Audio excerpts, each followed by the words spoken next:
भारत मेरे नेता का देश है। तो किसी के समझ में नहीं आया मेरे नेता का मतलब क्या होता है। तो उसने कहा जिसको मैं नेता मानता हूं उसका देश है भारत। तो किसको मानते हो? तो उसने कहा महात्मा गांधी। बराक ओबामा की मेज पर महात्मा गांधी की फोटो है और उसके घर में हनुमान जी की मूर्ति स्थापित है। जब उसने चुनाव लड़ा था तो हनुमान जी की प्रतिमा भारत से मंगाई थी, उसको मंदिर बना के स्थापित किया उसने अपने घर में। बराक ओबामा आधा क्रिश्चियन है आधा मुसलमान है, लेकिन बजरंगबली का भक्त है। महात्मा गांधी का चाहक है, तो कहता है कि बजरंगबली और महात्मा गांधी का देश है भारत, इसलिए मैं मदद करना चाहता हूं। वो तैयार है। वो भारत सरकार को कई बार कह चुका है कि अगर स्विट्जरलैंड की सरकार कुछ गड़बड़ करे तो मुझे बताओ, क्योंकि उसने अभी स्विट्जरलैंड की सरकार का स्क्रू टाइट करके पैसा निकलवाया। तो बराक ओबामा मदद करना चाहता है तो हम मदद ले सकते हैं, और वो ना भी करे तो हम अकेले भी कर सकते हैं। हम स्विट्जरलैंड के खिलाफ अंतर्राष्ट्रीय अदालत में मुकदमा करके भी ये पैसा ला सकते हैं। हम स्विट्जरलैंड से दादागिरी करके भी ये पैसा ला सकते हैं। स्विट्जरलैंड है कितना बड़ा देश, छोटा सा। आर्मी उसके पास नहीं, एयरफोर्स उसके पास नहीं, नेवल फोर्स उसके पास नहीं, पुलिस उसके पास नहीं। थोड़ा अगर हम टाइट कर दें 1 मिनट में दे देंगे वो सारा पैसा। तो इसलिए दादागिरी करके भी ला सकते हैं, कानून से भी ला सकते हैं, संसद की मदद से ला सकते हैं, सुप्रीम कोर्ट की मदद से ला सकते हैं। रास्ते बहुत हैं, पैसा ये लाना है 110 लाख करोड़। फिर आप बोलेंगे इसका करना क्या है? करना क्या है? देश का विकास करना है, जो नहीं हुआ 62 साल। तो 110 लाख करोड़ में क्या क्या हो जाएगा? छोटी छोटी कुछ बातें बताता हूं। हिंदुस्तान में 6,38,365 गांव हैं। हर गांव में 100 उद्योग हम लगाएं। 100 उद्योग हर गांव में, इसको ध्यान से सुनिएगा। 1 नहीं, 2 नहीं, 3 नहीं, 100 उद्योग हर गांव में लगाएं तो मात्र 10 लाख करोड़ का खर्च होगा। और हमारे पास 110 लाख करोड़ है। आप बोलेंगे कौन कौन से 100 उद्योग? हमारे भारत में 2 लाख से ज्यादा गांव हैं जहां कपास पैदा होता है।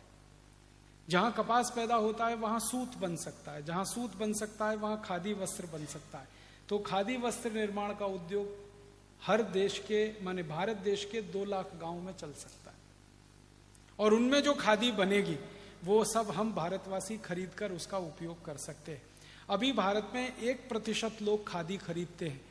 अगर 100% लोग खादी खरीदें तो 2 लाख गांव में बनने वाली सारी खादी बिक जाएगी और 15 करोड़ भारतवासियों को उससे रोजगार मिल जाएगा। आप बोलेंगे हम खादी क्यों खरीदें? खादी इसलिए खरीदिए कि उसका उत्पादन करने वाला शेतकरी जो कपास उत्पन्न करता है। खादी इसलिए खरीदिए कि कपास उत्पन्न होने से सूत बनता है, सूत बनने से कपड़ा बनता है। वो कपड़ा आप खरीदेंगे तो पैसा किसी शेतकरी के घर में जाता है।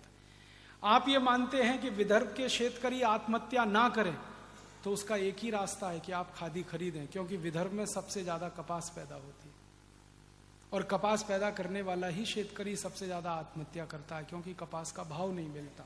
भाव क्यों नहीं मिलता? क्योंकि कपास के बने हुए खादी की बिक्री नहीं है। और बिक्री क्यों नहीं है? क्योंकि आप टेरिलीन, टेरिकॉट, शिफॉन, जॉर्जेट पहनते। ये टेरिलीन, टेरिकॉट, शिफॉन और जॉर्जेट आप खरीदेंगे, सारा पैसा धीरूभाई अंबानी के खाते में जाता है। करोड़पति को 10 करोड़पति आप बना रहे हैं, 10 करोड़पति को अबजपति बना रहे हैं। क्या आप सेवा कर रहे हैं देश की? कोई भी सिंथेटिक कपड़ा आप खरीद रहे हैं, पैसा अंबानी बंधुओं को ही मिलेगा। और अंबानी बंधुओं की 1 मिनट की इनकम 20,000 रुपए है। आप उस 20,000 को और 30,000 बना रहे हैं। क्या सेवा कर रहे हैं देश की?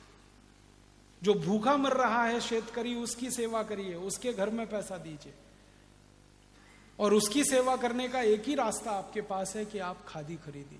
और खादी इसलिए खरीदिए कि खादी महात्मा गांधी ने पहनी, खादी लोकमान्य बाल गंगाधर तिलक ने पहनी, खादी इस देश में भगत सिंह ने पहनी, खादी इस देश में चंद्रशेखर आजाद ने पहनी, खादी इस देश के क्रांतिकारियों का कपड़ा है, खादी इस देश के क्रांतिवीरों का कपड़ा है। मैंने एक दिन सोचा कि 1-1, 2-2 कपड़े भी खादी के खरीदने लगे हम। हमारी तौलिया, हमारा रूमाल, हमारा एक कुर्ता, एक पजामा, ऐसे ही थोड़े थोड़े कपड़े खरीदने लगे तो करोड़ों मीटर खादी बिक सकती है इस देश में, और 2 लाख गांव में उद्योगों की स्थापना हो सकती है। दूसरा एक उद्योग इस देश में हर गांव में हो सकता है, वो क्या है? भारत में लगभग 1,75,000 गांव हैं जहां गन्ना पैदा होता है, ऊस पैदा होता है, और उस ऊस से हम गुड़ बना सकते हैं, और वो गुड़ हम सभी इस्तेमाल कर सकते हैं। तो आप बोलेंगे साखर का क्या करें? साखर का एक्सपोर्ट करो, गुड़ का इस्तेमाल खुद करो। साखर खाने में अच्छी नहीं है, गुड़ सबसे अच्छा है। साखर और गुड़ का अंतर बता देता हूं 1 ही मिनट में। आप खाना खाइए, मान लीजिए आप 400 ग्राम खाना खाते हैं एक बार में, इससे ज्यादा कोई खा नहीं पाता। 400 ग्राम खाना खाया और 10 ग्राम गुड़ खा लिया आपने भोजन के बाद, तो 400 ग्राम खाने को वो 10 ग्राम गुड़ पूरा हजम करा देगा, पचा देगा। इतनी ताकत 10 ग्राम गुड़ में है। और अब इसका उल्टा बता देता हूं। आपने 400 ग्राम खाना खाया और उसके पीछे से 1 चम्मच साखर आपने खाई, तो 1 चम्मच साखर को पचाने में वो 400 ग्राम भोजन की पूरी ऊर्जा खर्च हो जाएगी, फिर भी वो पचेगी नहीं आपको। इतना अंतर है साखर और गुड़ में। इसलिए खाना है तो गुड़ खाइए, साखर बंद करिए। तो आप बोलेंगे फिर ये साखर कारखानों का क्या होगा? ये चलाएंगे हम, विदेशों में बेचेंगे साखर को, जिनको खानी है खाएं, मरना है मरे, हमसे क्या, ले लो। डायबिटीज में मरो, हार्ट अटैक में मरो, कोलेस्ट्रॉल बढ़ा के मरो, हमको क्या, लेना है ले लो। फिर उनको जागृति आ जाएगी, विदेशों में भी जागृति आएगी, तो फिर वो साखर नहीं गुड़ मांगेंगे। तो अच्छा है, सब कारखाने बंद करके गुड़ बनाएंगे हम, तो सारी दुनिया को खिलाएंगे, हम खुद खाएंगे।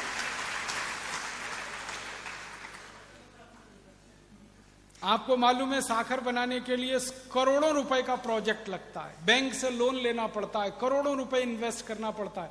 गुड़ बनाने के लिए छोटे से प्रोजेक्ट में हो जाता है, बैंक से लोन नहीं लेना पड़ता, करोड़ों रुपए खर्च नहीं होते, बहुत आसानी से हो जाता है। और कोल्हापुर, सतारा, सांगली के सब क्षेत्रकारी गुड़ बनाने की टेक्नोलॉजी जानते हैं, उनको सिखाने की जरूरत नहीं है, वो हजारों साल से बनाकर इस्तेमाल करते रहे। और गुड़ से भी अच्छी एक चीज है जो सारी दुनिया को हम खिलाएं तो बात ही कुछ और है, वो है काकवी। आपको सुनकर हैरानी होगी, वो गुड़ से भी अच्छी है। गुड़ तो अच्छा है ही, लेकिन वैज्ञानिकों ने जो रिसर्च करके दिया वो बताया काकवी गुड़ से भी 100 गुना अच्छी है। और काकवी बनाना तो सिर्फ शेतकरी जानता है, इसका माने टेक्नोलॉजी उसके हाथ में है। हम अगर उसको प्रमोशन करें, गांव गांव में जहां भी ऊस उत्पन्न हो रहा है वहां काकवी बने, बोतल में बंद करके अच्छी पैकिंग करके सारी दुनिया में बिके, लोग खरीदने को तैयार है, क्योंकि उनको वो क्वालिटी की कोई चीज मिलती नहीं, हम दे सकते हैं। तो दूसरा उद्योग ये चल सकता है। तीसरा एक बड़ा उद्योग हर गांव में हो सकता है तेल का।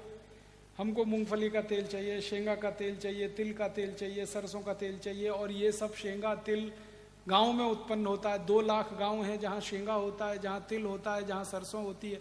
हर जगह तेल निकल सकता है गांव में। बिजली नहीं है तो भी तेल निकल सकता है। तेल निकालने का वो पहले एक छोटा सा कोलू चलता था बैल की मदद से, वो अभी फिर चल सकता है, और उसका निकाला हुआ तेल दुनिया में सर्वश्रेष्ठ है। आप जानते हैं क्यों? क्योंकि वो तेल अगर हम खाएं तो हार्ट अटैक कभी आ नहीं सकता, क्योंकि उस तेल से HDL बढ़ता है, और अभी जो डब्बा बंद तेल हम खाते हैं उससे LDL और VLDL बढ़ता है, जो हार्ट अटैक का सबसे बड़ा कारण। हमारे जो पुराने लोग थे ना, पूर्वज, वो तेल वही खाते थे जो कोलू से निकलता था। धीरे धीरे धीरे धीरे, जानते हैं उसमें खासियत क्या है? टेम्परेचर नहीं बढ़ता तेल का, बहुत धीमे धीमे निकलता है। तो तेल की सारी पौष्टिकता, जो उसका प्रोटीन तत्व है, वो जिंदा रहता है उसमें, और उसी कारण किसी को हार्ट अटैक नहीं आता था। हमारे पुरखे बहुत तेल खाते थे, तूप भी बहुत खाते थे, तो भी हार्ट अटैक नहीं आता। अभी हम डब्बा बंद तेल खाते हैं। ये डब्बा बंद तेल मशीनों से निकलता है। मशीन से जब तेल निकलता है तो टेम्परेचर इतना बढ़ता है कि तेल की सारी पौष्टिकता जल जाती है। फिर उसमें दूसरे तेल मिलाते। सरकार ने उनको लाइसेंस दिया हुआ है भेड़सेड़ करने का, मिलावट करने का। आपको मालूम है, शुद्ध तेल में बाहर से आयातित बहुत सारे दूसरे तेल मिला देते, और वो तेल आपको हजम नहीं होते, फिर आपके जीवन में दुख का कारण बनते हैं। तो हम शुद्ध तेल गांव गांव निकलवाएंगे, बैलों से फिर तेल का कोलू चलवाएंगे, बैलों को काम मिलेगा, शेतकरी को काम मिलेगा, तेल का डब्बा गांव से भर के शहर में आके बिकेगा, और इस तेल को खाने के लिए लोग तैयार हैं, देने वाले नहीं है। 56,000 कोटि रुपए का बाजार है तेल का हिंदुस्तान में। हम कम से कम 10 कोटि शेतकरी को रोजगार दे सकते हैं तेल के उद्योग, ये हम करेंगे। फिर और एक काम हो सकता है, भारत में गेहूं उत्पन्न होता है, लगभग 2.5 लाख गांव हैं जहां गेहूं होता है। जहां गेहूं होता है वहां गेहूं का आटा बन सकता है। अभी गेहूं का आटा शहर में बनता है मशीन से, उसमें भी वही समस्या है, मशीन बहुत तेज घूमती है, टेम्परेचर ज्यादा हो जाता है, आटे की पौष्टिकता खत्म हो जाती है। हम तो वो हाथ वाली मशीन चलवाएंगे आटे की। हजारों साल इस देश के लोगों ने हाथ से चक्की चला के आटा पीसा है, और जिन माताओं ने ये काम किया है उनको कभी भी पुत्र या पुत्री का जन्म देने के लिए हॉस्पिटल नहीं जाना पड़ा, सिजेरियन नहीं कराना पड़ा। आप जानते हैं क्यों? जब वो चक्की चलाते हैं तो उसमें सबसे बड़ी एक्सरसाइज होती है, वो गर्भाशय की होती है, पेट की होती है। और माँ का गर्भाशय सबसे ज्यादा लचीला बनता है जब आप वो चक्की चलाते हैं, और अगर गर्भाशय फ्लेक्सिबल है तो बच्चे का जन्म सबसे आसानी से हो सकता है। तो माँ के लिए बच्चे का जन्म आसान है, वो तो एक बात है। फिर हाथ से पिसा हुआ आटा खाएंगे, जिंदगी में कोई त्रास नहीं हो सकता पेट का, क्योंकि धीरे धीरे पीस कर बना। और हमारी तो तैयारी ये है कि जो पुरुष हैं और जिनके पेट बाहर निकले हैं उनसे भी चक्की चलवाएं,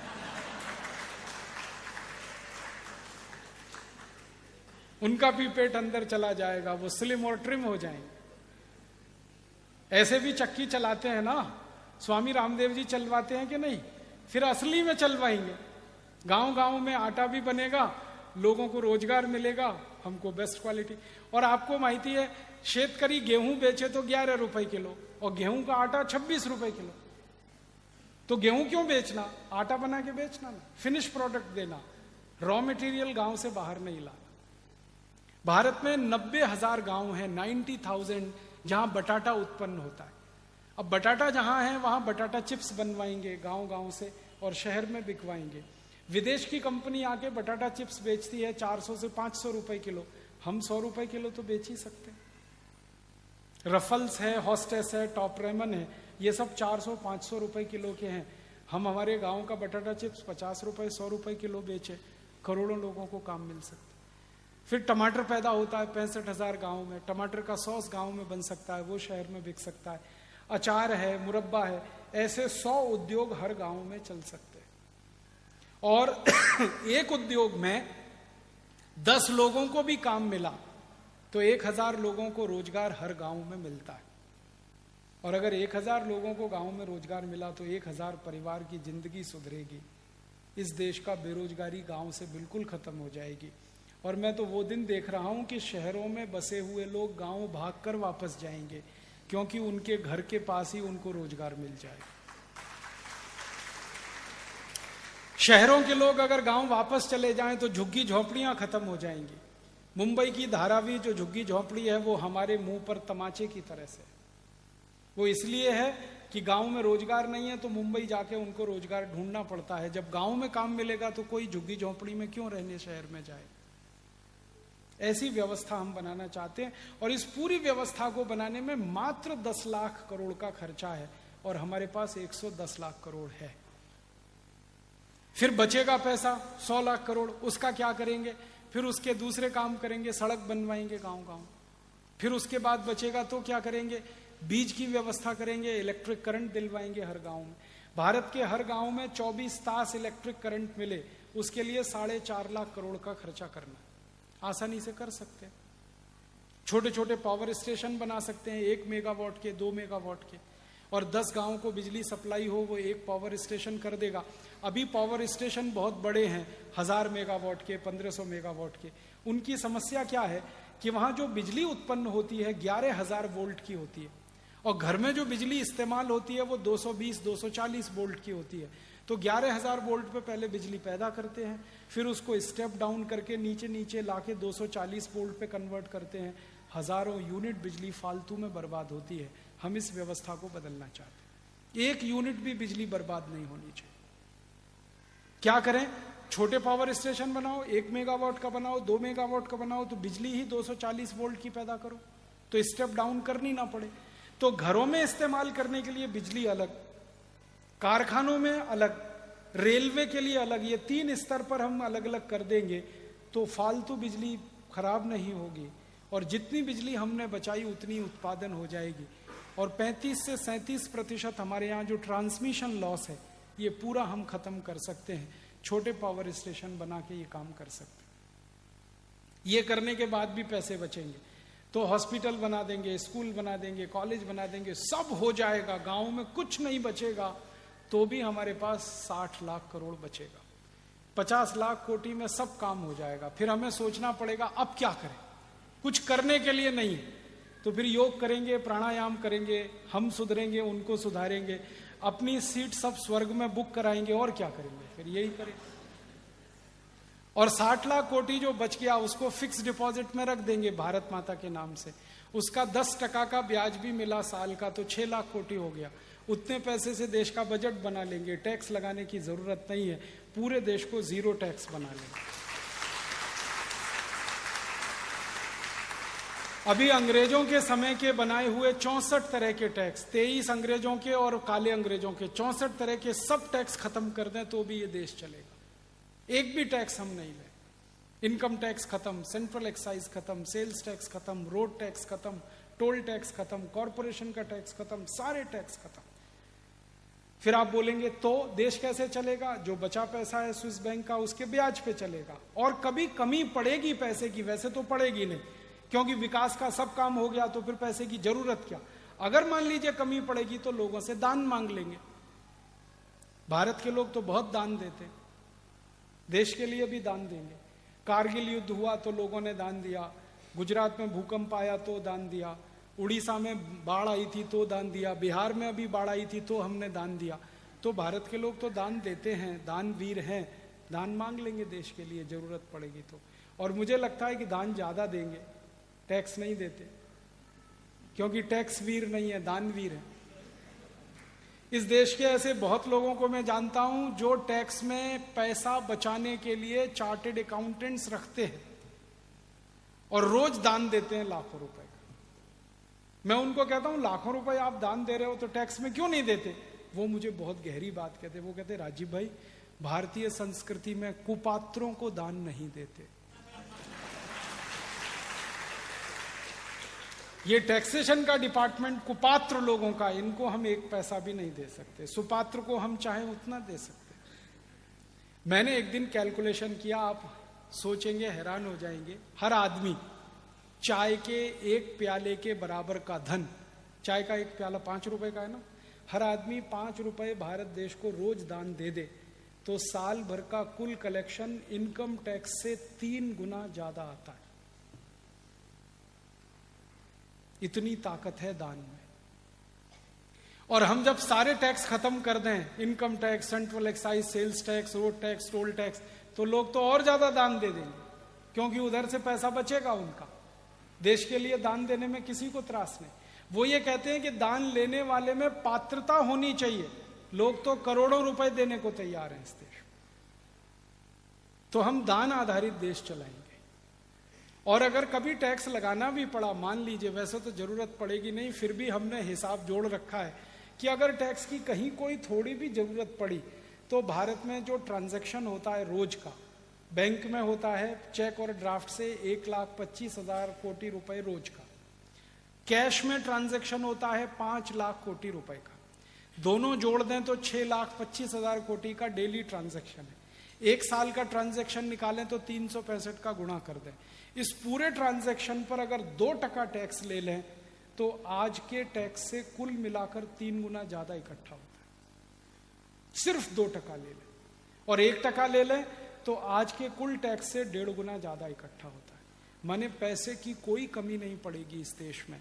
और लोग मुझे कहते हैं कि आप 64 तरह के टैक्स हटा दो, हम बहुत आसानी से आप जो कहोगे वो दान में दे देंगे। इस देश में बहुत सारे उद्योगपतियों को मैंने बात की है, वो ये कहते हैं कि आप ये कर दो काम, हम आपको गारंटी देते हैं कि 1,000 गांव को हम उतनी सुविधाएं दे देंगे जितनी शहर में। और एक भारत का बड़ा उद्योग टाटा, बिरला, डालमिया वगैरह वगैरह 1,000 गांव को अगर गोद लेकर विकास कर दे तो भारत के हर गांव की तकदीर बदल जाएगी, कहानी दूसरी हो जाएगी। वो ये कहते हैं हमें क्या फर्क पड़ता है, जो हम सरकार को दे रहे थे टैक्स में वो गांव को लगा देंगे, हमें तो पैसे लगाने ही है।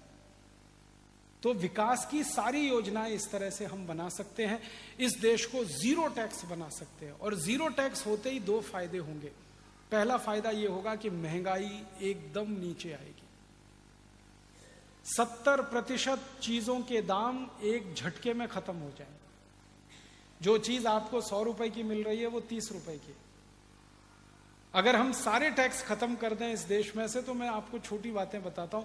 1 लीटर पेट्रोल मिलेगा 12 रुपए का, 1 लीटर डीजल मिलेगा 7.5 रुपए का, एक रसोई गैस का सिलेंडर मिलेगा 40 रुपए का, एक पेन आपको मिल जाएगा 2 रुपए का, दाल मिल जाएगी 12-15 रुपए किलो, चावल मिल जाएगा 17-18 रुपए किलो, साखर मिल जाएगी 12-13 रुपए किलो।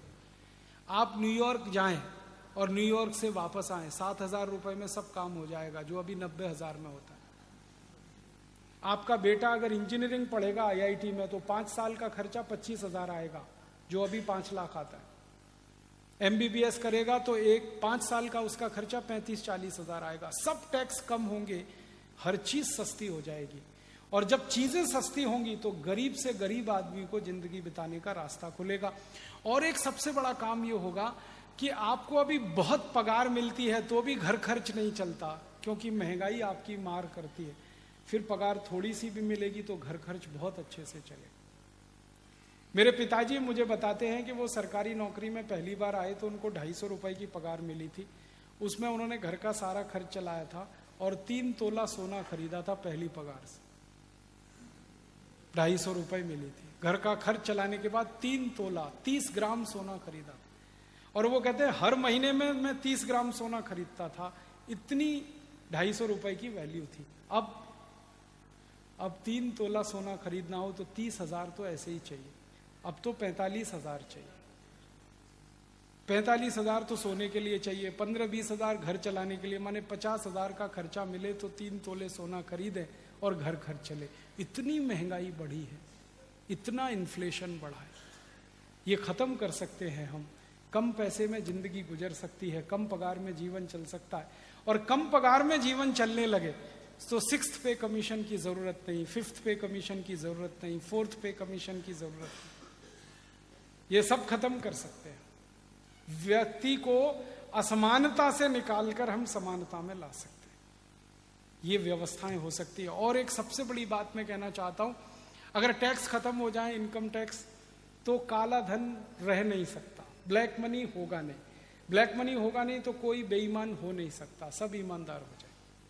और जिनके पास काला धन नहीं है वो रिश्वत किसी को दे नहीं सकते। जब मनी ब्लैक होता है तभी रिश्वत दी जाती है और ली जाती है। जब काला धन रहेगा नहीं तो कोई रिश्वत देगा नहीं, कोई लेगा नहीं। तो ईमानदारी ऐसे ही पूरे देश में आ जाएगी। और एक बड़ा काम होगा, काला धन होगा नहीं तो सब धन सफेद होगा। सफेद होगा तो या तो बैंकों में जमा होगा, या उद्योगों में लगेगा, व्यापार में लगेगा, या लोग उसको खर्च करेंगे। अभी भारत में 36 लाख कोटी रुपए का काला धन है। इनकम टैक्स खत्म करते ही ये सारा सफेद हो जाएगा। और जब धन सफेद हो जाएगा तो कोई भी उस धन का 1 पैसा स्विस बैंक में ले जाके जमा करेगा नहीं, क्योंकि वो व्हाइट मनी है, वो ब्लैक नहीं। तो स्विस बैंकों में पैसा जाना बंद हो जाएगा।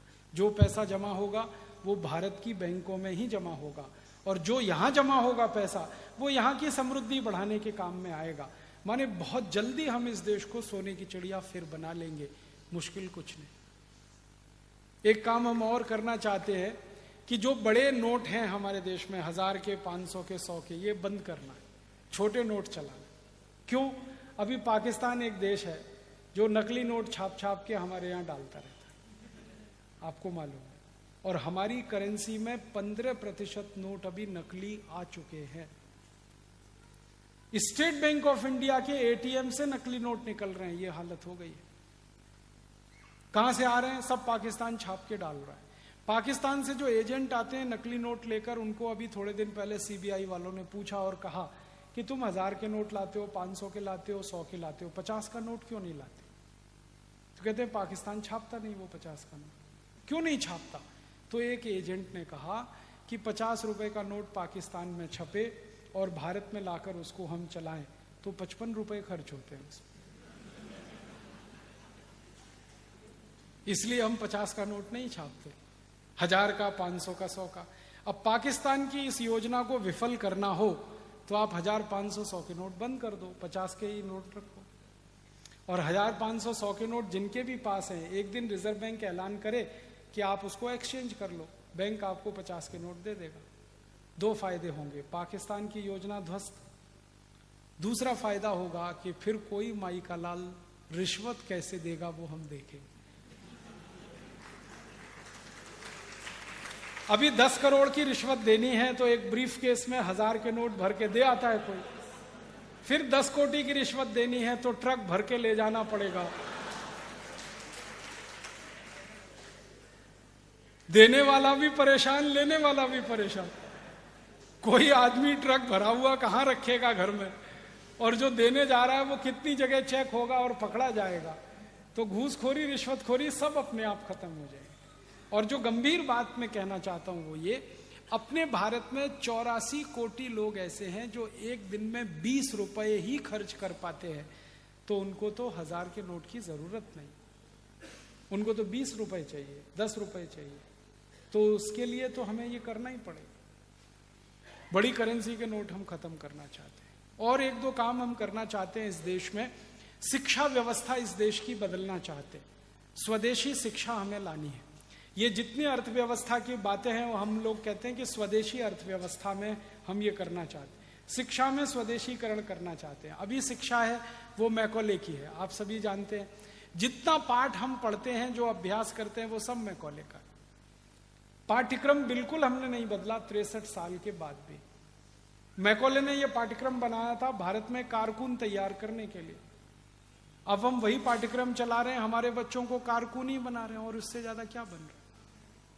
और इस मैकॉले के पाठ्यक्रम में सबसे बड़ी बुराई है कि अंग्रेजी का है पूरा, और अंग्रेजी हमारी मातृभाषा नहीं है, वो विदेशी भाषा है, हमको आती नहीं है और आनी भी नहीं चाहिए। क्यों आनी चाहिए? हमको मराठी आनी चाहिए, संस्कृत आनी चाहिए, हिंदी आनी चाहिए, कन्नड़ आनी चाहिए, तमिल आनी चाहिए, तेलुगु आनी चाहिए। अंग्रेजी क्यों आनी चाहिए? किस अंग्रेज को हिंदी आती है जो हमको अंग्रेजी आनी चाहिए? बताओ ना, किस अंग्रेज को मराठी आती है जो हमको अंग्रेजी आनी चाहिए? अंग्रेजी तो नहीं आनी चाहिए। और इस देश में सबसे ज्यादा विद्यार्थी नापास होते हैं वो अंग्रेजी में, कारण कि मातृभाषा नहीं है उनकी, इसलिए नापास होते हैं। बंद करो इस अंग्रेजी को, कोई नापास नहीं होगा, कोई फेल नहीं होगा। विषय पढ़ाओ ना, विषय का ज्ञान दो, गणित का ज्ञान दो, भौतिक शास्त्र का ज्ञान दो, रसायन शास्त्र का ज्ञान दो, इंजीनियरिंग सिखाओ, मेटलर्जी सिखाओ, केमिकल इंजीनियरिंग सिखाओ, कुछ भी सिखाओ, विषय सिखाओ। ये भाषा के चक्कर में क्यों फंस गए? और भाषा भी मूर्खों की है, कुछ दम नहीं है उसमें। कुछ लोग ऐसा तर्क देते हैं कि अंग्रेजी अंतर्राष्ट्रीय भाषा है। बिल्कुल नहीं। दुनिया में 200 देश है, मात्र 14 देशों में अंग्रेजी चलती है, बाकी कहीं अंग्रेजी नहीं। और वो 14 देश वो हैं जो अंग्रेजों के गुलाम थे। ऑस्ट्रेलिया, न्यूजीलैंड, कनाडा, अमेरिका, फिर ब्रिटेन, फिर स्कॉटलैंड, फिर आयरलैंड, फिर भारत, फिर पाकिस्तान, फिर बांग्लादेश। इन्हीं देशों में अंग्रेजी है क्योंकि ये गुलाम थे अंग्रेजों के, बाकी कहीं नहीं है। फ्रांस में फ्रेंच है, जर्मनी में जर्मन है, रूस में रशियन है, जापान में जापानीज है, चीन में चाइनीज है, डेनमार्क में डेनिश है, नीदरलैंड में डच है। सब देशों की अपनी भाषाएं। कोई देश अंग्रेजी में काम नहीं करता, बात भी नहीं करता। और इन सब देशों के लोगों से जब मैं बात करता हूं, कहता हूं तुम अंग्रेजी क्यों नहीं सीखते? उन्होंने कहा क्यों सीखना, मूर्खों की भाषा है। और अंग्रेजी की मूर्खाई हमें समझ में आती है, फिर भी हम उसको चिपक के पकड़ के रखे। दुनिया में किसी भी भाषा में इतनी मूर्खता नहीं है जितनी अंग्रेजी में। PUT put, beauty boot, beauty but, PUT पट, सीयूटी कट है, ब्यूटी बट है, तो पीयूटी पट होना चाहिए कि नहीं? और अगर पीयूटी पुट है तो ब्यूटी बुट, सीयूटी कुट होना चाहिए। कुछ और छोरी नहीं है, इतनी मूर्खता की भाषा। अंग्रेजी की मूर्खाई क्या है? एक जगह CH होता है का, और एक जगह CH होता है चा। अंग्रेजी का एक शब्द है केमिस्ट्री, CHEMISTRY, केमिस्ट्री, ठीक है?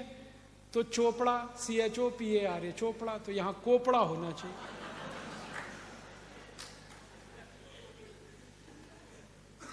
और अगर CHOPARA चोपड़ा है तो उधर केमिस्ट्री होना चाहिए, CHEMISTRY में।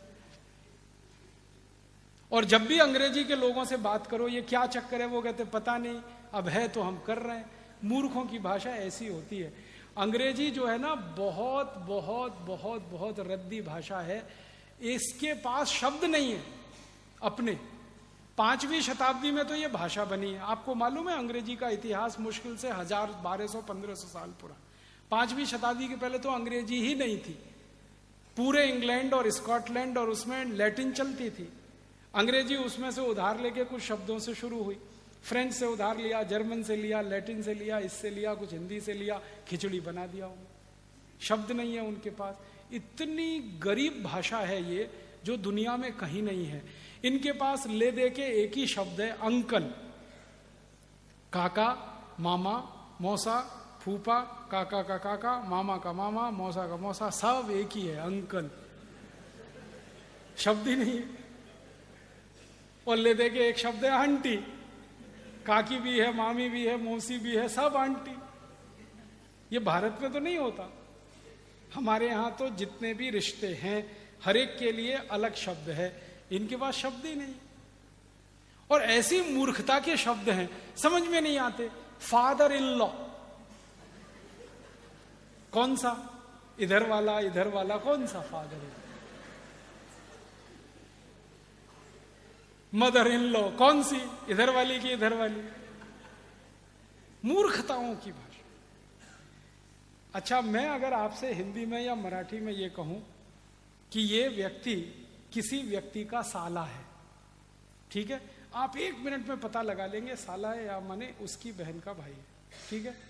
अगर मैं कहूं कि ये उसका जीजा है, इमीडिएट में पता लगा लेंगे। अंग्रेजी में साला और जीजा दोनों के लिए एक ही शब्द है, ब्रदर इन लॉ। अब पता ही नहीं है कि वो साला है कि जीजा है मूर्खों की भाषा की नहीं। अब ये मूर्खों की भाषा में हम फंसे हुए हैं और अपने को बहुत स्मार्ट समझते हैं। और ये मूर्खता पता है कहां तक जाती है? हम हिंदुस्तानी लोग अंग्रेजी के चक्कर में फंस के हमारा कचरा हो गया। ना हम अंग्रेज हो पाए, ना भारतीय रह पाए। आधे अंग्रेज आधे भारतीय। वो कैसे है? किसी के घर में जाओ तो पिताजी का नाम रामदयाल, माताजी का नाम गायत्री देवी, बेटे का नाम टिंकू। अब मैं पूछता हूं ये रामदयाल और गायत्री देवी का टिंकू कहां से आया? और जिन्होंने नाम रखा है ना टिंकू, उनको पूछता हूं आपको इसका अर्थ मालूम है? टिंकू अंग्रेजी की वेबस्टर डिक्शनरी में टिंकू का अर्थ है आवारा लड़का। जो बाप की ना सुने, मां की ना सुने, वो टिंकू है। और यहां अच्छे खासे अपने बेटे को आप टिंकू बोल बोल के टिंकू बना रहे। क्या मूर्खता के नाम रखे। कैसे कैसे नाम रखते हैं? डब्लू, बबलू, पिंकू, टिंकू, बबली, डबली, ट्विंकल, डिंपल। क्या मूर्खता। कुछ नामों की कमी है अपने संस्कृत में, मराठी में, हिंदी में। क्यों आप ये फालतू अंग्रेजी नाम? और ऐसी मूर्खाई है इस देश में अंग्रेजी के नाम पे। कभी कभी कुछ घरों में मैं चला जाता हूं भोजन आदि करने के लिए, क्योंकि मैं भोजन होटल में नहीं करता, ठहरता भी होटल में नहीं, किसी के घर में ठहरता हूं, खाता भी घर में ही, तो अक्सर घरों में जाता रहता हूं। तो वहां अंग्रेजी की मूर्खाई दिखाई देती है। अभी थोड़े दिन पहले मैं किसी के घर में गया दिल्ली, तो उनके एक छोटे से बेटे को माता पिता ने मेरे सामने लाके खड़ा कर दिया। ये हमारा बेटा है। मैंने कहा ठीक है, बहुत अच्छा है, ये बहुत होशियार है। मैंने कहा अच्छा, ये बहुत अच्छी कविताएं सुनाता। मैंने कहा अच्छा, सुनवाओ जरा। तो उन्होंने कहा बेटे पोएम सुनाओ अंकल को। मैंने कहा मैं अंकल तो नहीं हूं। कहने लगे फिर क्या है? मैंने कहा काका बना लो, मामा बना लो, कुछ बना लो, अंकल तो नहीं हूं। जो सुविधा है बना लो, मामा बना लो, काका बना लो, कुछ कर लो। तो फिर बच्चे ने कविता सुनाना शुरू किया। Rain rain go away, come again another day, little baby wants to play. मैंने बच्चे को पूछा तुमको अर्थ मालूम है इस कविता का? नहीं मालूम। क्यों सीखा? मम्मा ने सिखाया। मम्मा को पूछा आपको अर्थ मालूम है? नहीं मालूम। क्यों सिखाया? उसकी टीचर ने सिखाया। टीचर को फोन लगाया, आपको अर्थ मालूम है इस कविता का? नहीं मालूम। किसने सिखाया? हमारे टीचर ने सिखाया। अब मूर्खों के मूर्ख कविता सिखा रहे हैं, rain rain go away, come again another day. फिर मैंने उस बच्चे को समझाया इस कविता का अर्थ है बारिश बारिश तुम चली जाओ, यहां मत आओ क्योंकि मुझे खेलना। अब भारत के बच्चे ये कविताएं गाएं, बारिश बारिश तुम चली जाओ यहां मत आओ, और करोड़ों बच्चे ये कविताएं गाएं, भगवान ने सुन ली तो?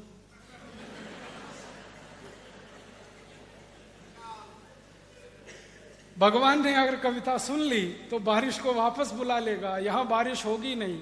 और 60% खेती बारिश पर इस देश में जिंदा रहती है। वहां अगर बारिश नहीं होगी, आप भूखे मरेंगे, मैं भूखा मरूंगा, शेतकरी भूखा मरेगा, तो भारत में इस कविता की गरज क्या, जरूरत क्या? ऐसे मूर्ख लोग अंग्रेजी में कविता ऐसे। फिर उसकी आई ने, बच्चे की आई ने कहा फिर कौन सी कविता सिखाऊं?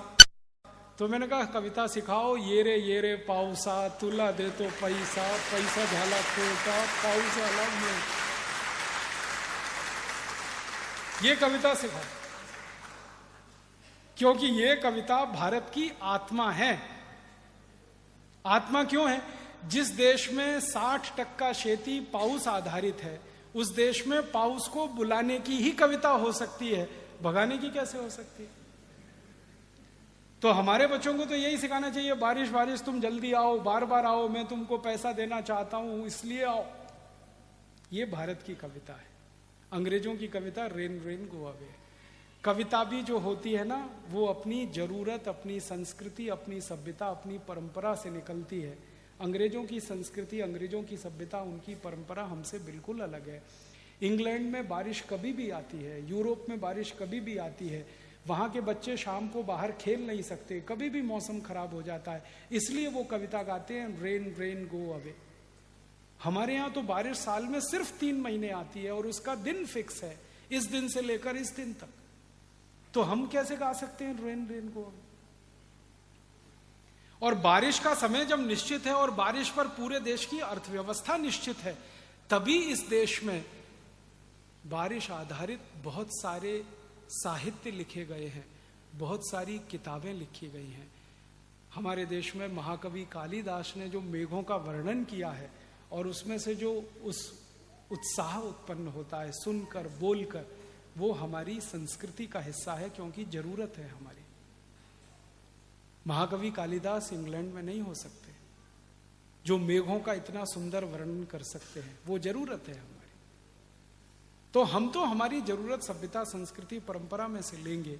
अंग्रेजों की सभ्यता, संस्कृति, परंपरा से हमारी जरूरत पूरी नहीं। तो इस अंग्रेजियत को छोड़िए, आप भाषा को छोड़िए।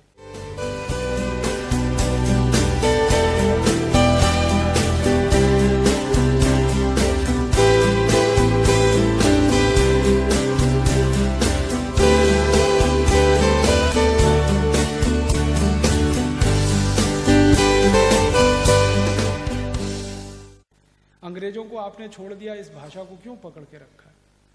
अपनी जिंदगी से निकालिए इसको। और फालतू अंग्रेजी का रौब मत झाड़िए किसी पर। मुझे बहुत सारे लोग ऐसे मूर्ख मिलते हैं, वो अंग्रेजी में बात करते हैं, मराठी आती है फिर भी अंग्रेजी में बोलते हैं, हो Rajiv Dixit, she is my missus. मैं पूछता हूं, really she is your missus? तब वो थोड़े परेशान होते हैं, वो पूछते हैं आप क्या बोल रहे हैं? मैं पूछ रहा हूं सच में वो तुम्हारी मिसेज है? तुमको मालूम है मिसेज का अर्थ क्या होता है? मिसेज शब्द का अर्थ क्या है? इंग्लैंड में और यूरोप में एक बड़ी खराब परंपरा है, वो आपको अच्छी नहीं लगेगी सुनने में, लेकिन मैं बताना चाहता हूं। परंपरा यह है कि कोई भी स्त्री और कोई भी पुरुष एक के साथ पूरे जीवन में नहीं रह सकता। अभी शादी की, 2 दिन बाद तलाक होगा, फिर शादी होगी, फिर तलाक होगा, फिर शादी होगी, फिर तलाक होगा। एक स्त्री, एक पुरुष जिंदगी भर एक के साथ रह नहीं सकते, बार बार एक दूसरे को बदलते हैं। जैसे हम कपड़े बदलते हैं, शर्ट बदलते हैं, वो एक दूसरे पार्टनर को बदलते हैं। और एक्स्ट्रा मैरिटल अफेयर्स उनके यहाँ कॉमन है। कोई पति पत्नी है, अकेले एक दूसरे से संतुष्ट नहीं होंगे, उनके रिश्ते दूसरों के साथ भी होंगे। एक महिला कम से कम 10-15 पुरुषों के साथ सोएगी रात को, एक पुरुष 10-15 महिलाओं के साथ रात को सोएगा। ये हजारों साल पुरानी उनकी परंपरा है। अब इसमें होता क्या है? पत्नी तो एक ही है और पति तो एक ही है। तो पत्नी और पति तो एक एक है, लेकिन बाकी जिनके साथ आप बिस्तर में सो रहे हैं वो सब मिस्टर एंड मिसेज होते हैं। मिसेज का माने होता है धर्म पत्नी को छोड़कर कोई भी स्त्री जिसके साथ आप रात को बिस्तर में सो सके, वो सब मिसेज होती है। और यहां अच्छी खासी धर्म पत्नी को हम मिसेस बनाने में लगे हुए हैं। Oh she is my Mrs. तब मैं पूछता हूं, really she is your Mrs? और मिस्टर इसका उल्टा है। पति को छोड़कर कोई भी पुरुष जिसके साथ बिस्तर में सोए वो मिस्टर है। तो यहां का पति मिस्टर नहीं है और यहां की पत्नी मिसेस नहीं है। और हमारे पास कितना सुंदर शब्द है पत्नी के लिए, श्रीमती। श्री माने लक्ष्मी, मति माने बुद्धि। सरस्वती और लक्ष्मी दोनों एक साथ, वो श्रीमती, वो मिसेस नहीं। आप मत बोलिए ये शब्द का, मिस्टर भी मत बोलिए। और सबसे खराब शब्द अंग्रेजी का है मैडम। हम अक्सर बोलते रहते हैं मैडम मैडम मैडम। मैडम जानते हैं कौन होती है? यूरोप में जो वैश्याघर होते हैं, उन वैश्याघरों को संचालित करने वाली जो मुख्य वैश्या होती है उसको मैडम कहते हैं। और यहां हम अपनी बहन को मैडम कह देते हैं, अपनी पत्नी को मैडम कह देते हैं, किसी को भी मैडम कह देते हैं। और यहां की स्त्रियां मैडम कहलवाती हैं, मैडम बोल। इतना दिमाग खराब है। मेरी आपको हाथ जोड़कर विनती है कि जिन अंग्रेजी शब्दों के अर्थ आप नहीं जानते, कृपया करके उनको मत इस्तेमाल करिए, नहीं तो बहुत मुश्किल आती है। क्यों फालतू में? हमारे पास या तो मराठी शब्द ना हो तो हम अंग्रेजी में बोल रहे हैं, या हिंदी में शब्द ना हो, या संस्कृत में ना हो। दुनिया के सबसे ज्यादा शब्द तो संस्कृत में। जो भाषा में धातु रूप और शब्द रूप दोनों अलग अलग होते हैं, उस भाषा में करोड़ों शब्द बन सकते हैं। और अंग्रेजी में धातु रूप और शब्द रूप अलग अलग नहीं है, इसलिए शब्दों की संख्या सबसे कम अंग्रेजी में ही है। अंग्रेजी से अच्छी तो फ्रेंच है। फ्रेंच में धातु रूप अलग है, शब्द रूप अलग है। जैसे संस्कृत में है वैसे ही फ्रेंच में। और एक बार एक फ्रेंच विद्वान से मैंने पूछा, आपने ये फ्रेंच बनाई कहां से?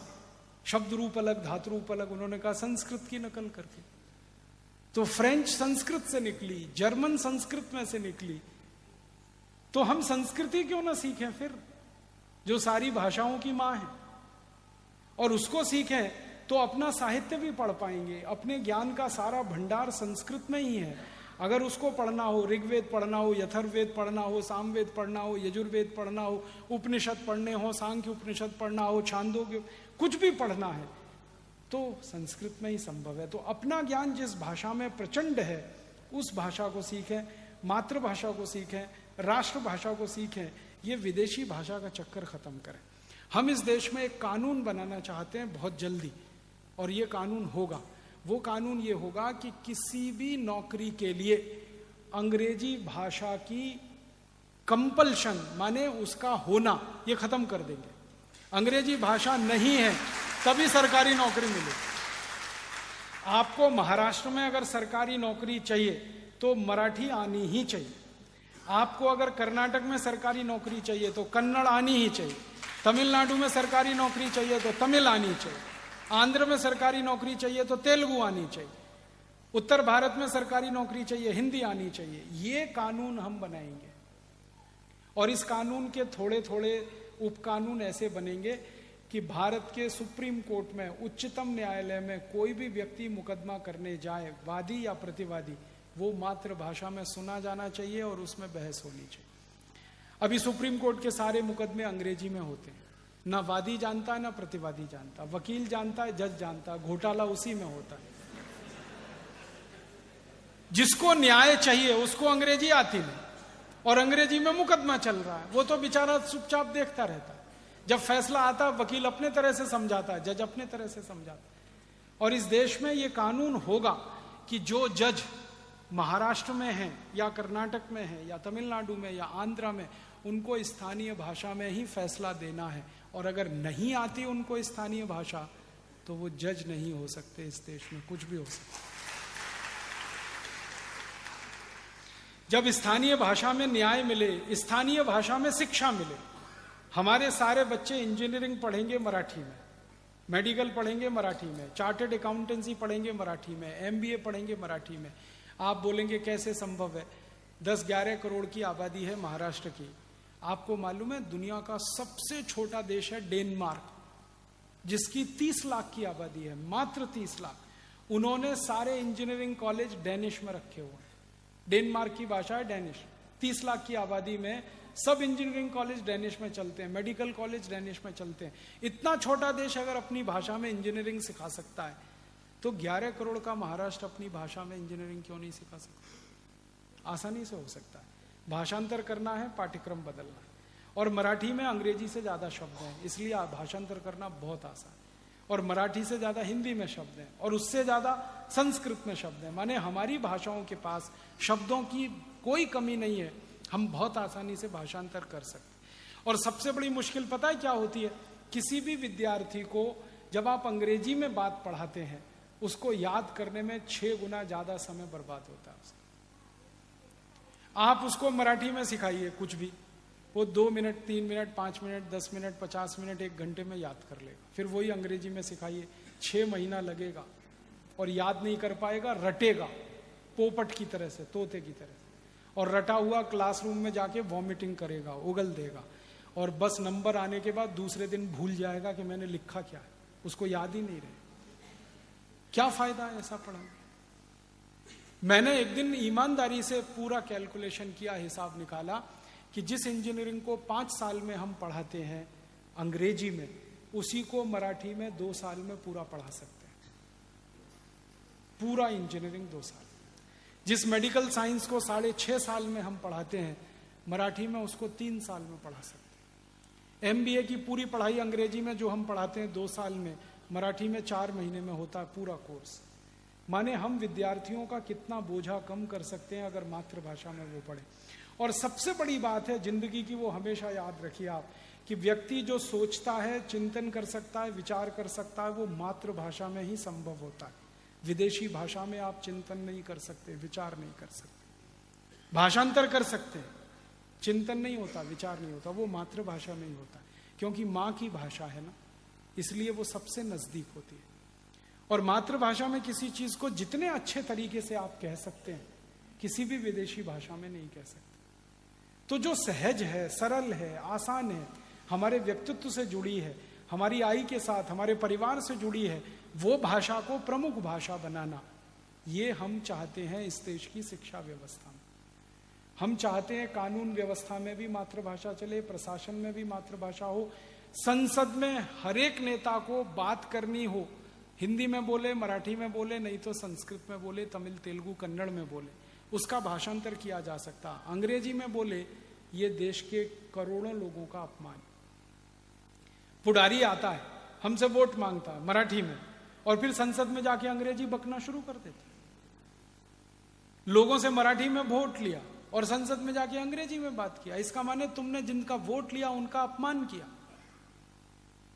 ऐसे पुडारी को हम चुन के क्यों भेजेंगे संसद, जो हमारी भाषा का सम्मान नहीं करता? और भाषा के सम्मान के साथ सारा सम्मान जुड़ा हुआ। ये अंग्रेजी है ना, तो इस अंग्रेजी की भाषा अकेली हमारे ऊपर हावी नहीं है, अंग्रेजियत पूरी हावी है। इस अंग्रेजी भाषा के चक्कर में पता है हमने हमारी भूषा भी छोड़ दी। अंग्रेजी भाषा इस्तेमाल करते हैं, अंग्रेजी भूषा भी इस्तेमाल करते हैं। टाई लगाते हैं, कोट पहनते हैं, 3 पीस सूट पहनते हैं, भयंकर गर्मी में 50 डिग्री तापमान है। इसका कानून बदला जाए, व्यवस्था बदली जाए, नियम बदले जाए, नीतियां बदली जाए, और इस देश का आम आदमी पुलिस के अत्याचार से ना मरे, पुलिस के असहयोग से ना मरे, आम आदमी इस देश के पुलिस की बर्बरता से ना मरे। आम आदमी को मरना है तो अपने समय को, अपने जीवन को पूरा करता हुआ मरे, तब तो हम कह सकते हैं कि भारत आजाद हुआ है, भारत स्वतंत्र हुआ है। नहीं तो ये कहने का हमें कोई अधिकार नहीं। मैं फिर वही बात कहता हूं कि लाला जी की मृत्यु जिस कानून के कारण हुई, भगत सिंह को जो कानून के कारण फांसी हुई, वो कानून अगर 2009 में भी चल रहा है तो हमारे लिए शर्म की बात है, अफसोस की बात है। स्वतंत्रता आई नहीं है, आजादी मिली नहीं, बस इतना ही हुआ है। सत्ता का हस्तांतरण हुआ है, अंग्रेजों की सरकार की सत्ता और काले अंग्रेजों की सरकार की सत्ता, बस इतना ही परिवर्तन हुआ है। गोरे अंग्रेज अपनी सत्ता काले अंग्रेजों को सौंप कर चले गए हैं, और काले अंग्रेज इस देश के लोगों के साथ वैसा ही व्यवहार कर रहे हैं जो अंग्रेज किया करते थे। और एक उदाहरण देता हूं आपको। अंग्रेजों का एक अधिकारी था, उसका नाम था डलहौजी। थोड़ा इतिहास अगर आप पढ़ेंगे तो डलहौजी के बारे में आप सब जान जाएंगे। डलहौजी सबसे ज्यादा अत्याचारी, निरंकुश, संवेदन शून्य अंग्रेज अधिकारी था। क्या किया उसने? एक कानून बनाया इस देश में, उसका नाम है लैंड एक्विजिशन एक्ट। हिंदी में अगर कहें तो भूमि के अधिग्रहण का कानून, जमीन को छीनने का कानून, जमीन को हड़प लेने का कानून, लैंड एक्विजिशन एक्ट। ये कानून डलहौजी ने बनाया। पूरे देश में इस कानून को लागू किया गया। डलहौजी ने अपनी डायरी में लिखा है कि मैंने जब ये कानून बना दिया और पूरे भारत में इसको लागू कर दिया तो इसका एक ही परिणाम निकला, करोड़ों भारतवासी भारत में भूमिहीन हो गए, लैंडलेस हो गए। कैसे? डलहौजी ने वो कानून बना के भारत के गांव गांव में प्रवास करना शुरू किया और उसकी सरकार के अधिकारियों ने प्रवास करना शुरू किया। डलहौजी खुद लिख रहा है अपनी डायरी में कि मैं गांव गांव जाता था, हजारों किसानों की मीटिंग बुलाता। एक एक मीटिंग में 25,000 किसान आते थे। उन सब किसानों को पूछा जाता था कि तुम्हारे पास तुम्हारी जमीन के कागज हैं क्या, जो ये सिद्ध करें कि ये जमीन तुम्हारी है।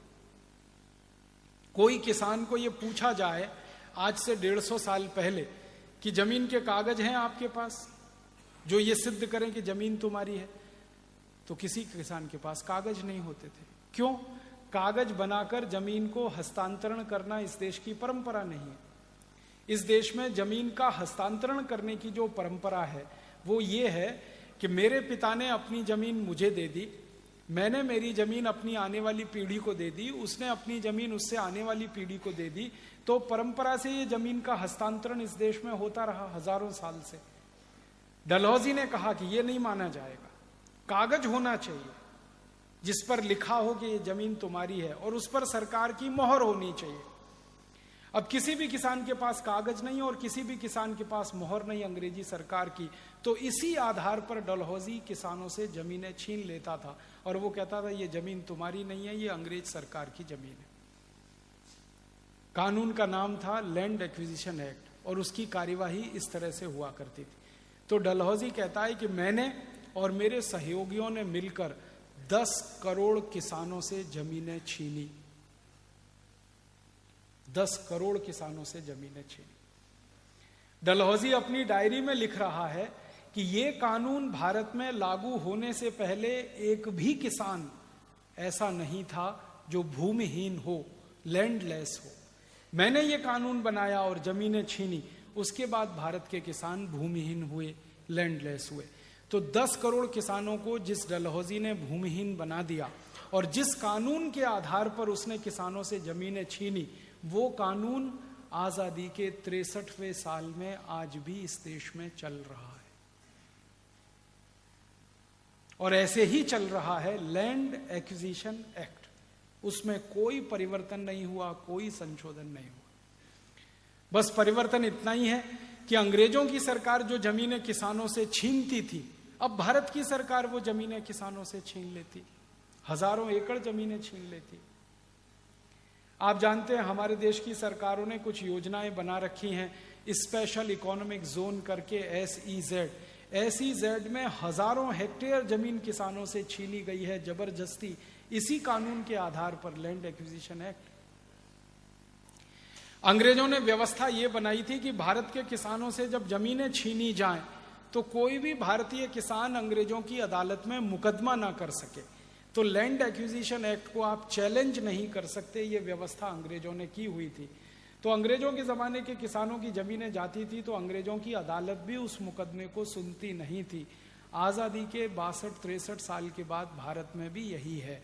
जिन जिन किसानों की जमीनें छीनी जाती हैं उनकी कोई सुनवाई सुप्रीम कोर्ट नहीं करता, हाई कोर्ट नहीं करता। किसानों को झक मार के जमीन देनी ही पड़ती। सरकार जब जमीन छीनती है किसानों से तो उसकी कीमत लगाती है 15 पैसे स्क्वायर फीट, 50 पैसे स्क्वायर फीट, 1 रुपए स्क्वायर फीट। फिर वही जमीन को सरकार बड़ी बड़ी कंपनियों को बेचती है तो उसकी कीमत हो जाती है 1500 रुपए स्क्वायर फीट। किसान से जमीन छीनी जाती है 15 पैसे स्क्वायर फीट, वो जमीन कंपनियों को बेची जाती है 1500 रुपए स्क्वायर फीट, और सरकार किसान और कंपनी के बीच में एजेंट की तरह से काम करती है जैसे अंग्रेजों के जमाने में होता था। तब हम सब अपने आप से पूछते हैं, देश आजाद हुआ है क्या? कोई स्वतंत्रता इस देश को मिली है। अंग्रेजों के ज़माने में लैंड एक्विजिशन एक्ट था, अंग्रेजों के जाने के बाद भी वही कानून चल रहा है। हमें लगता है कि आज़ादी अधूरी है, वो पूरी नहीं है। स्वतंत्रता तो आई नहीं है, आज़ादी भी अधूरी है। और एक उदाहरण देता हूं आपको। अंग्रेजों की सरकार ने भारतवासियों से पैसे छीनने के लिए, धन संपत्ति छीनने के लिए कुछ कानून बनाए थे। मैं आपको अंग्रेजों के समय की एक घटना सुनाता हूं, ब्रिटिश पार्लियामेंट के दस्तावेजों पर आधारित है। 1857 में जब इस देश में क्रांति हुई, पूरे देश में अंग्रेजों के खिलाफ विद्रोह हुआ, तो उसका परिणाम आपको शायद मालूम है या नहीं। 3 महीने में भारत की पूरी धरती, भारत की पूरी भूमि अंग्रेज विहीन हो गई थी। एक भी अंग्रेज जिंदा नहीं बचा था। 1857 की क्रांति की शुरुआत हुई थी 10 मई को मेरठ नाम के एक शहर से, उत्तर भारत। और लोगों में इतना गुस्सा आ गया था अंग्रेजों के खिलाफ कि लोगों ने अंग्रेजों के घर जला दिए थे मेरठ शहर में। एक भी अंग्रेज जिंदा नहीं बचा था। और जो घर से निकलकर भागा उसकी गर्दन काट दी थी लोगों ने, और वो चाकू जो भाजी काटने वाला उससे गर्दन काटी थी। इतना गुस्सा लोगों में था। और मेरठ में जब सारे अंग्रेज मारे गए तो दिल्ली में शुरू हो गई ये क्रांति 11 मई को।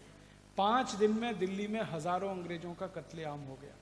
फिर बरेली में, फिर शाहजहांपुर में, फिर अलीगढ़ में, फिर आगरा में। भारत के ऐसे 350 शहरों में ये क्रांति हुई थी, सतारा में और कोल्हापुर में, पूरे भारत में, कर्नाटक में, आंध्रा में, तमिलनाडु में। भारत का कोई स्थान बचा नहीं था जहां ये क्रांति ना हुई हो। उस क्रांति में 3,64,000 अंग्रेज मारे गए थे। भारत के लोगों ने उनको मार डाला था। उन भारतवासियों ने मार डाला था जो अंग्रेजों से कभी डरते थे, घबराते थे। उन भारतवासियों ने अंग्रेजों को कत्लेआम कर दिया था जो चींटी को भी मारते नहीं, जो जानवरों को भी मारते नहीं, जीव जंतुओं को मारते नहीं। वो भारतवासी इतने गुस्से में और क्रोध में थे कि अंग्रेजों को कत्ल कर दिया। अंग्रेज बच नहीं पाए, मारे गए। 2-3 अंग्रेज बच गए उस क्रांति में और वो भागकर लंदन चले गए। तो उनको पूछा गया ब्रिटिश पार्लियामेंट में कि तुम जिंदा कैसे बचे, बाकी तो कोई बच के नहीं आया। तो उन्होंने कहा कि हम जिंदा ऐसे बचे कि हमने अपने शरीर पर काला रंग लगा लिया था और हम ऐसे ही दिखते थे जैसे भारतवासी, उसमें हम बच गए। भारतवासियों ने यह सोचा कि ये भी हमारे ही जैसा काला आदमी है, इसलिए छोड़ दिया हमको। तो 2-3 अंग्रेज छूटकर भाग गए। उन अंग्रेजों से पूरी कहानी सुनी ब्रिटिश पार्लियामेंट ने और पूछा कि क्या क्या हुआ। तो उन्होंने विस्तार से बताया कि 350 से ज्यादा स्थानों पर भारत में ये क्रांति हुई। 4.5 करोड़ से ज्यादा भारतवासी इस क्रांति की लड़ाई में अंग्रेजों के खिलाफ लड़े। करोड़ों करोड़ों भारतवासियों ने तलवारों का इस्तेमाल किया, हंसिए का इस्तेमाल किया, चाकू का इस्तेमाल किया, बंदूकों का इस्तेमाल किया अंग्रेजों के खिलाफ। और ये पूरी क्रांति सशस्त्र क्रांति थी, हिंसक क्रांति थी अंग्रेजों के खिलाफ। अंग्रेजों को कल्पना नहीं थी कि भारत में इतना बड़ा विद्रोह हो सकता है उनके खिलाफ। तो ब्रिटिश पार्लियामेंट में जो अंग्रेज बचकर जिंदा पहुंचे उनसे पूछा गया कि इस क्रांति का मुख्य कारण बताओ। तो उन अंग्रेजों ने कहा कि हमने भारत में जो लूट मचाई वो सबसे बड़ा कारण, भारतवासियों की लूट हमने की और ये भारत को सोने की चिड़िया के देश से गरीब और भुखमरी वाला देश हमने बना दिया, ये पहला कारण। और अंग्रेजों ने कितनी लूटमार की है इस देश में, उसका अंदाजा लगाना चाहें तो एक अंग्रेज अधिकारी के डायरी के पन्ने का एक वाक्य सुनाता हूं आपको। एक अंग्रेज था, उसका नाम था रॉबर्ट क्लाइव। वो बंगाल में आया था 1757 में, उसने प्लासी का युद्ध लड़ा था। युद्ध के बाद वो बंगाल का राजा बन गया था, आप जानते हैं, मीर जाफर की मदद से। और राजा बनने के बाद उसने बंगाल को लूटा था। तो कलकत्ता के कुछ मोहल्ले उसने लूटे थे और उनका धन लंदन लेके गया था। 7 साल उसने कलकत्ता को लूटा था। तो रॉबर्ट क्लाइव को ये पूछा गया ब्रिटिश पार्लियामेंट में एक बार कि तुम भारत से क्या लूट कर लाए। तो उसने कहा भारत से नहीं लूट कर लाया, भारत के एक राज्य के, एक शहर के, एक छोटे से इलाके से कुछ लूट कर लाया। उसने अपना स्टेटमेंट क्लैरिफाई किया। उसने कहा कि पूरे भारत से लूट कर लाने के लिए तो 1000 साल लगेंगे, इतना धन और संपत्ति भारत में है। मैं तो भारत के एक राज्य के, एक शहर के, एक छोटे से इलाके से कुछ लूट कर लाया। तो ब्रिटिश पार्लियामेंट का प्राइम मिनिस्टर पूछता क्या लूट कर लाए तुम, तो उसने कहा सोने के कुछ सिक्के, चांदी के कुछ सिक्के, हीरे जवाहरात,